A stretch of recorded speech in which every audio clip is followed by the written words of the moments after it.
everybody, and welcome to another episode of Ask the Chapter. I'm Nefeli. I'm a program manager for Pixelogic Media and the chapter manager for Women in Localization Greece. And I'm joined today here by Marta Boer, who's the co-founder of Tail International, and of course the chapter manager for the Women in Localization Portugal chapter. Welcome, Marta. Hello, Nefeli, and hello, everyone. It's very nice to be here. Yeah, very good to have you. So let me start by asking you to give us a, kind of general background on your career path and how it all kind of led you not just to Women in Localization, but to founding the Portugal chapter, which is a very new one of the newest additions. So speak to us a little bit more about this whole journey. Well, thank you for the opportunity for me to share my story. It's a story that I'm really happy with, very proud of. I came into translation and localization. I was really young. I was an intern when I was 18 already. And then I went on to study English and Portuguese studies and translation at university. From then on, I did a little bit of everything. I was a translator, a reviewer, I was a freelancer, I was an employee, I was a project manager, vendor manager. So I think I experienced a lot of what this industry has to offer in terms of work. Always worked on the service side. My career led me to go to Ireland, the hub for localization in the early 2000s. And in Ireland, I came in contact with Women Localization a few years ago. I was a member and I went to a few of their events. I was in Ireland for 19 years when me and my husband decided to come to a bit more blue skies, and we moved to Portugal back in 2020 when we were hit by the pandemic right off the bat. But that just showed us that, you can make plans, but life has its own way of doing things. But we were in Portugal we've been in Portugal now for 5 years. And a couple of years ago, I started to look for networking opportunities, and I came across Localunch, and then I was looking for the Women Localization Portugal, and I couldn't find it. So I got in touch with I think my first contact was Julia Cassidy back in Dublin, and she introduced me to Maria Arriba. And from then on, it was just a waiting game to see when Portugal was going to come into the calendars. And I was lucky enough to find a group of women that was willing to do this journey with me. And we finally founded our chapter in June this year. I think that's a very important point you raise, and something that I hear often, that Women in Localization is also helping people when they move from country to country. It just becomes an easier way to network and kind of like establish yourself in a new environment and find networking opportunities, job opportunities even, but it has this effect of being kind of like a home away from home in a sense. Yeah, absolutely. Yes. Yeah. So how did you find founding a whole new chapter? That must have been quite an undertaking. It was an undertaking because I was not only new to this, environment of volunteering, women localization as a founding member. I was also new to the country, because even though I've been here for 5 years, there was the whole pandemic thing, and I met most of these people online. I was just literally looking for women that lived in Portugal, that worked in the industry, and approaching them via LinkedIn. And some of them I happen to know in person just because of one other thing that I did here. But I was just doing that, how to say this, recruiting people in a way. And it became, we had a quite big group interested, but as things progress, then this is going to the people that are really have the time and are willing to do it, becomes less and less. And at the end, we ended up with 12 very willing volunteers. And from those 12, today the chapter has 10, which is the maximum number of leaders of managers allowed. And the other two that wanted to go into the chapter ended up in the global team as well. So I think it was a great thing that happened to us. Right. Very, very motivated. Yeah, if you have motivated people, it's a shame to waste. So you have to find ways. And indeed, there's a lot of different paths that people can take in global and local chapters supporting. So it's really interesting what you say, that you kind of had to figure out, your membership and what people do in a different country, more like what kind of, aspects of localization are more present, what are their needs, their interests, and so on and so forth. So do you want to talk to us a little bit more about your membership, and maybe even how is that different to Ireland, between Ireland and Portugal? Yeah, that's a good point. And it's something that I mentioned from time to time. I hope people are not tired of that, comparing the two, but that's the experience I have. In Ireland, maybe I start with Ireland because that's my first experience. In Ireland, there is a lot of people that work on the client side involved in women localization, which is amazing, because that's where the work starts, right? So it's good that they are guiding people in there to find their way through this market, to the industry. In Portugal, I find that it's a bit more mixed. We know there are some end clients here, and our sponsorship manager is actively going to contact them. But our membership, I think, is most freelance translators, students leaving academia, or even while they're still the last years of studying, small LSP owners, and there are some larger LSPs here as well that we are in contact with. There are people that work in the country to become our members as well.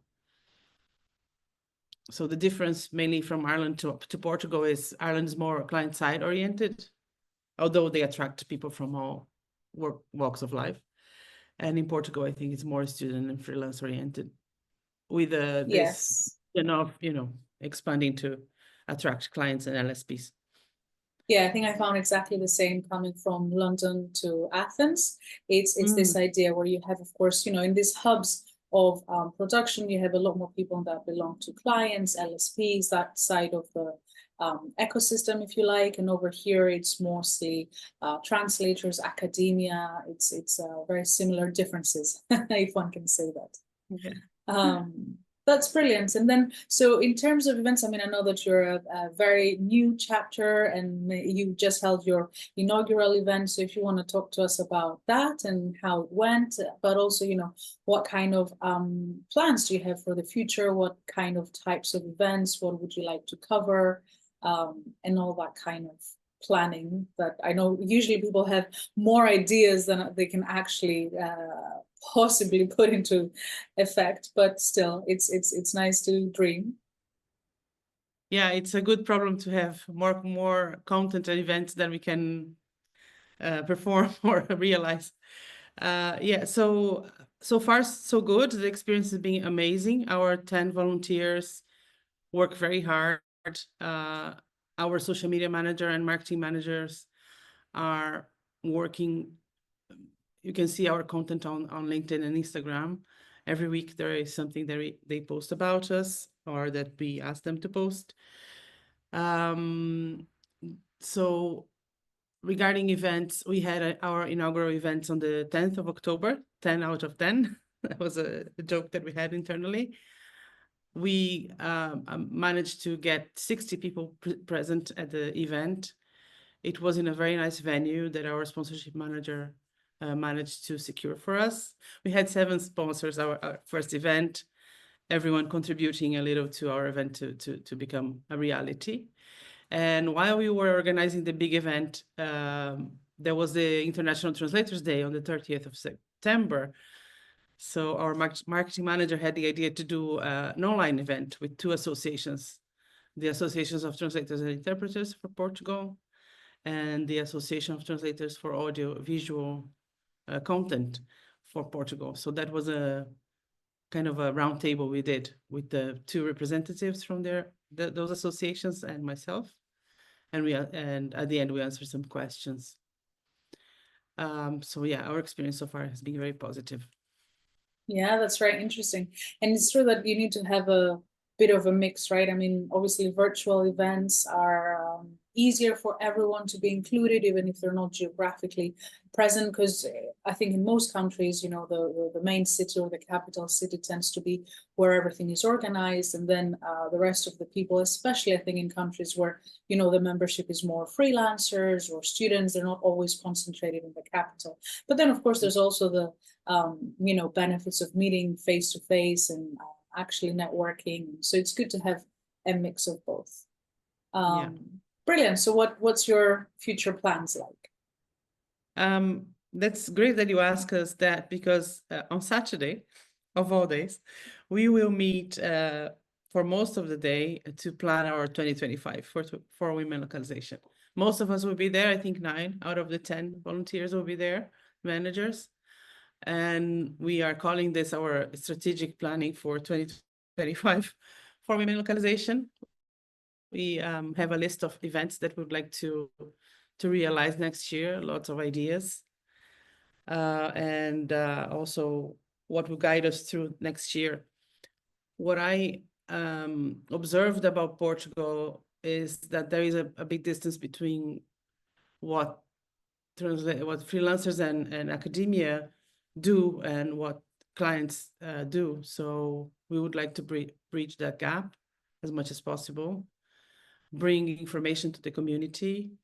We're probably going to have some events discussing AI and the future of localization as an industry, not as an industry. I don't know if you can go that far, but what it means to people working in this industry in Portugal. Yeah.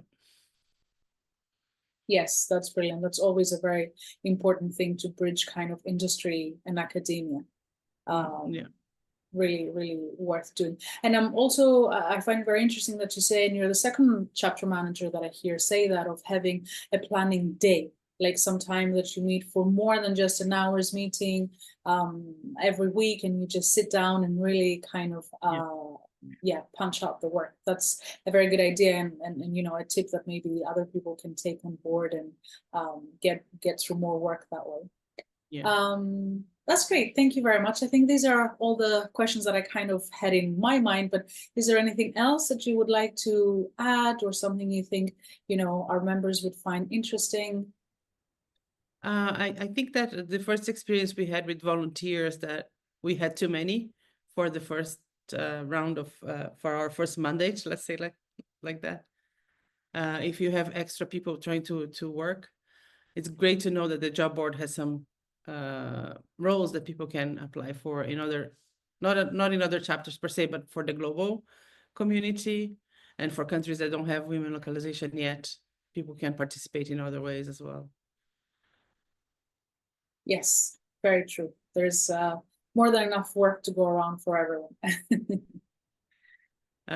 Another thing that our chapter is doing, we have a form of interest that people can fill in, so we can measure the temperature and see what's missing in Portugal regarding localization and information about localization. So we hope that the community starts using that more actively, and so we have like a guiding line that we can follow, and not just post or have content or have events that are just for the sake of existing, but they can really serve the community, you know. Very true. And I think doing surveys every so often is really important, as the needs and the technology that we're so, you know, close to as an industry, as they change, it's important to, you know, be changing with them. Brilliant. Fantastic. Thank you very much for your time, and all the best in the new year. Thank you so much, Nefeli, and everyone that is watching us. And if you want to reach out, look for us in LinkedIn, Instagram, Women Localization, Portugal, or the whole organization will be there for you. Brilliant. Thank you very much.